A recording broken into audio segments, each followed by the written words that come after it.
ओम शांति। प्रभु प्रिय विश्व सेवाधारी आध्यात्मिक ज्ञान पिपासु श्रेष्ठ आत्मा मानंकु अंतरर शुभेच्छा शुभ अभिनंदन सुप्रभात सुस्वागतम। जुग अनुसारे वंश बा पीढ़ीर प्रचलन यह अनादि कालर विधि व्यवस्था अटे। जेपरि जुग चारि सेहीपरि वंश मध्य चारि। सूर्यवंश, चंद्रवंश, वैश्यवंश एवं शूद्रवंश। जदि जुग एवं वंशर विधि व्यवस्था रही तेबे एही सबु जुगरे बा वंशरे आत्मा मानंकु गति करिबाकु पड़िबो निश्चय, निज निजर कर्म अनुसारे। अर्थात जेउ आत्मा जुगर आरंभ अर्थात सत्य जुगरे सूर्यवंशरे आसुछि, सेही आत्मा ही तार स्थिति शक्ति एवं कर्मर फल अनुसारे पुनः जन्म नेई नेई चंद्रवंश, वैश्यवंश एवं शूद्रवंशरे आसुछि निश्चय। अर्थात देवी देवतांकर जेतेबेले आत्मशक्ति ह्रास पाउछि सेमानंकर स्टेज धीरे धीरे कमिबाकु लागुछि, जहाकु शास्त्र रे कुहा जाउछि कि देवता मानंकु राक्षस माने परास्त करिदेले, बा अन्य अर्थरे कहि परिबा देव आत्मा माने राक्षस प्रवृत्तिर अधीन ही गले। एथिरु प्रमाणित हुए कि सही आत्मा गुण अनुसारे देवता हेउछि एवं परे मनुष्य जन्मरे आसुछि, जहा मध्य भागवतरे उल्लेख अछि नर देहे नारायण एवं नर देहे दिव्य ज्ञान देखि संतोष भगवान।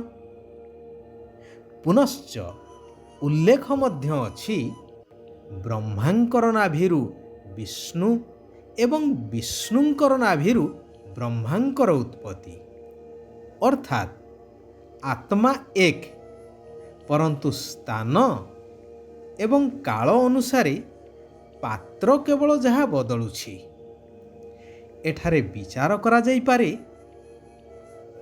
कि ब्रह्मांक द्वारा जदि रचना हेउछि तेबे केउ दुनियार रचना हेउछि एवं केतेबेले हेउछि ए कथा मध्य आम मानंकु स्पष्ट हेबा उचित।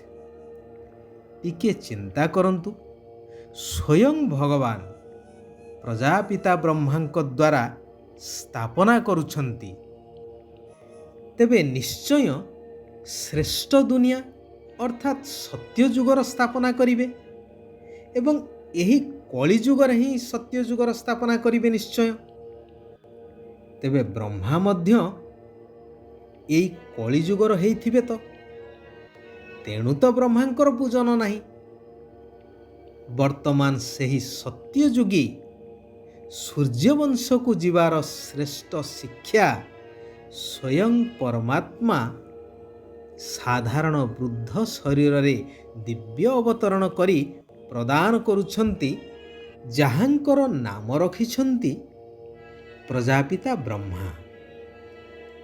सेथिपाई परमात्मा शिव बाबा कहउछंती मधुर आत्मिक संतान माने शरीर निर्वाह अर्थे कर्म कर, किंतु अति कम रे 8 घंटा निराकार शिव पितांकु स्मरण करि चाल, सारा विश्व को शांतिर दान दियो, निज समान श्रेष्ठ हेबार सेवा कर, निमित्त होई हातरे कर्म कर एवं बुद्धि को शिव बाबांको पाखरे लगाई रख निरंतर। तेबे सूर्यवंशी कूलरे निश्चय आसीजिव। जदि सूर्यवंशी कूलरे उच्च पद पाइबाकू चाहुछ ତେବେ ଶିବ ବାବାଙ୍କୁ ସ୍ମରଣ କରି ଚାଲ ଏବଂ ଅନ୍ୟମାନଙ୍କୁ ମଧ୍ୟ ସ୍ମରଣ କରାଇ ଚାଲ। ଯେତେ ଯେତେ ସ୍ୱଦର୍ଶନ ଚକ୍ରଧାରୀ ହେବ, ଅନ୍ୟମାନଙ୍କୁ କରାଇବ, ସେତେ ଉଚ୍ଚ ପଦ ପାଇପାରିବ। ସ୍ୱଦର୍ଶନ ଅର୍ଥାତ୍ ମୁଁ ନିଜେ ଆତ୍ମା ଭିନ୍ନ ଭିନ୍ନ ଯୁଗରେ ଭିନ୍ନ ଭିନ୍ନ ନାମ, ରୂପ, ଦେଶ, କାଳରେ କିଭଳି ଭାବେ ଆସି ଅଭିନୟ କରୁଛି, ତାହାର ଜ୍ଞାନକୁ ବୁଦ୍ଧିରେ ମନ୍ଥନ କରିବାକୁ ହିଁ ବାସ୍ତବରେ ସ୍ୱଦର୍ଶନ ଚକ୍ରଧାରୀ ହେବା କୁହାଯାଏ।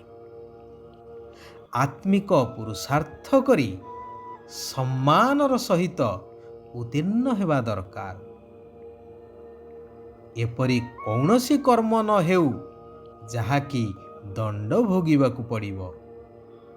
ଯିଏ ଦଣ୍ଡ ଭୋଗ କରିବ, ତାର ପଦ ମଧ୍ୟ ଭ୍ରଷ୍ଟ ହୋଇଯିବ।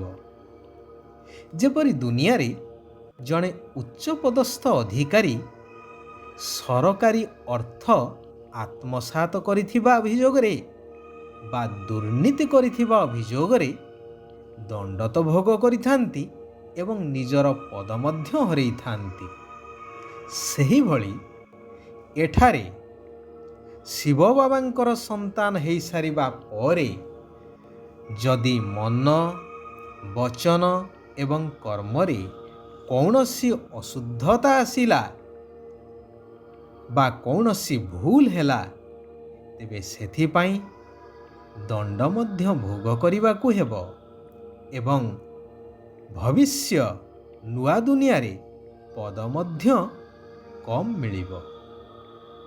ମନୁଷ୍ୟ ଗୀତ ମାଧ୍ୟମରେ ନିବେଦନ କରୁଛନ୍ତି कि इस पाप की दुनिया से ले चलो और कहीं जहाँ सुख और चैन हो। परंतु पुनश्च ସେହି ଭୁଲ ସେହି ପାପ କରି ଚାଲିଛନ୍ତି। ଶିବ ବାବା କହୁଛନ୍ତି, ଏହି କଲ୍ୟାଣକାରୀ ପୁରୁଷୋତ୍ତମ ସଙ୍ଗମ ଯୁଗର ଶ୍ରେଷ୍ଠ ସମୟରେ ଶ୍ରେଷ୍ଠ ପିତାଙ୍କର ଶ୍ରେଷ୍ଠ ମତ ଦ୍ୱାରା ବାବାଙ୍କ ସମାନ ସର୍ବଗୁଣରେ ସମ୍ପୂର୍ଣ୍ଣ ହେବାକୁ ପଡ଼ିବ। ପରସ୍ପର ସହିତ ବହୁତ ସ୍ନେହରେ ରହିବା ଦରକାର, କାରଣ ଭବିଷ୍ୟ ନୂତନ ଦୁନିଆ ସ୍ନେହପୂର୍ଣ୍ଣ ଦୁନିଆ ହେବ। ସଂସ୍କାର ତ ସେହିଠାରେ ହିଁ ଜନ୍ମ ନେବ ନାହିଁ, ତେଣୁ ସେଠାକୁ ଯିବା ପାଇଁ ହେଲେ ଏବେଠାରୁ ସେହିଭଳି ସବୁ ସଂସ୍କାରକୁ ଧାରଣ କରିବାକୁ ହେବ। କେବେ କାହାକୁ ବି ମନ, ବଚନ, କର୍ମରେ ଦୁଃଖ ଦେବା ଅନୁଚିତ। ଚାଲିବା, ବୁଲିବା, କର୍ମ କରିବା ସମୟରେ ମଧ୍ୟ ନିରାକାର ପିତାଙ୍କୁ ମନେ ପକାଇବାର ଅଭ୍ୟାସ କରିବା ଆବଶ୍ୟକ, ଯଦ୍ୱାରା ଅନ୍ତିମ ମତି ଅନୁସାରେ ଗତିପ୍ରାପ୍ତ ହୋଇପାରିବ। ଅର୍ଥାତ୍ ଅନ୍ତମତି ସ୍ୱଗତିକୁ ପ୍ରାପ୍ତ ହୋଇପାରିବ। ଯୋଗଯୁକ୍ତ ହୋଇ ସାରା ବିଶ୍ୱକୁ ଶାନ୍ତିର ଦାନ ଦେବାକୁ ହେବ। ବାବା କହୁଛନ୍ତି, ଜ୍ଞାନର ରହସ୍ୟ ଗୁଡ଼ିକୁ ଜାଣି ସର୍ବଦା ଅଚଳ ସ୍ଥିତିରେ ରହୁଥିବା ନିଶ୍ଚୟ ବୁଦ୍ଧି ବିଘ୍ନ ବିନାଶକ ହୁଅ। ଏହାଦ୍ୱାରା ବଡ଼ରୁ ବଡ଼ ବିଘ୍ନ ମଧ୍ୟ ଖେଳ ଭଳି ଅନୁଭବ ହେବ, ଯଦ୍ୱାରା ସବୁଥିରେ ବିଜୟ ହିଁ ବିଜୟ ପ୍ରାପ୍ତ ହୋଇପାରିବ।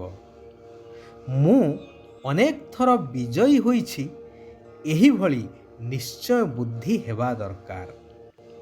ଯଦି ଦୃଢ଼ତାର ଶକ୍ତି ସାଥିରେ ଥିବ, ତେବେ ସଫଳତା ଗଳାର ହାର ହୋଇଯିବ। ଆଚ୍ଛା, ଆଜି ପାଇଁ ଏଇଠାରେ ଆମେମାନେ ବିରାମ ନେବା।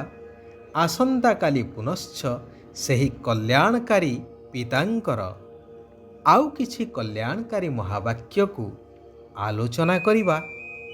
ନିଜର ଜୀବନକୁ ପରିବର୍ତ୍ତନ କରିବା ସହିତ ସାରା ପୁରୁଣା ଦୁନିଆକୁ ନୂତନ ଦୁନିଆରେ ପରିବର୍ତ୍ତନ କରିବାର କାର୍ଯ୍ୟରେ ନିଜକୁ ସାମିଲ କରିବା।